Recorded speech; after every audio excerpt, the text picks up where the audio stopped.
Go. Kaya hindi ako makatapos ng 5K nito. Hello guys!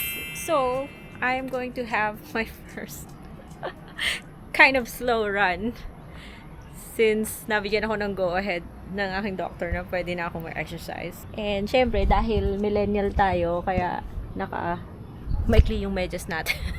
Tagal-tagal na rin ako hindi nag-run, ano? So, ito yung aso ko. Gustong sumama. Kaso, ayokong magsama ng aso. Okay, Jay, ready ka na ba?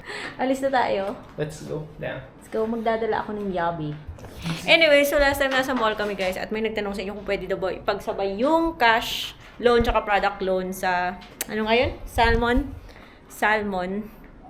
And insert ko na lang yung clip. So, nasa SM kami, bumibili kami ng sapatos para sa anak ko kasi naka-sale. Yung salmon lady, she approached us, tapos siya yung nag-help. I took the opportunity na sabi ko, kung may QR ka ba ng salmon, may credit line ka, pwede pa itong gamitin dito sa store na to, pambayad. And she suggested na mag-product loan daw ako. Dahil pwede daw siyang bayaran ng up to 4 months. Sabi ko, really? So, sabi niya, yes, pwede. Baka matagal yan, miss. Sabi niya, pipicturan lang daw. At mas madali kung meron ka ng app ni Salmon. To answer your question, pwede pong ipagsabay yung credit na pwede nating i-advance to cash and yung product loan. At sabi niya, mas maganda daw i-product loan kasi mas magagamit ko si credit sa ibang bagay just in case kailangan. At least yung product loan pwedeng installments up to 4 months. Guys ha, one message before I let you go.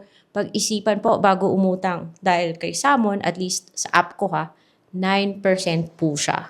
But nasa inyo naman, kung naiintindihan nyo naman kung paano gamitin. Legit naman si Salmon, so why not, diba? Anyway, so my plan is just to do an easy 5K. Yudi! Isasama siya! Wala na ba to? 500 meters warm up na walk. Char! Vegetarian yata yung asong to eh. Naman, walang ka-effort. Nauna pa sa akin. Wala na. Hindi nga nakatapos ng 500 meters. 151 yung heart rate. 844 for the first kilometer. 169 heart rate.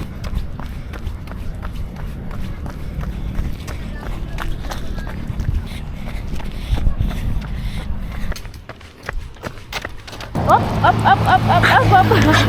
Third lap.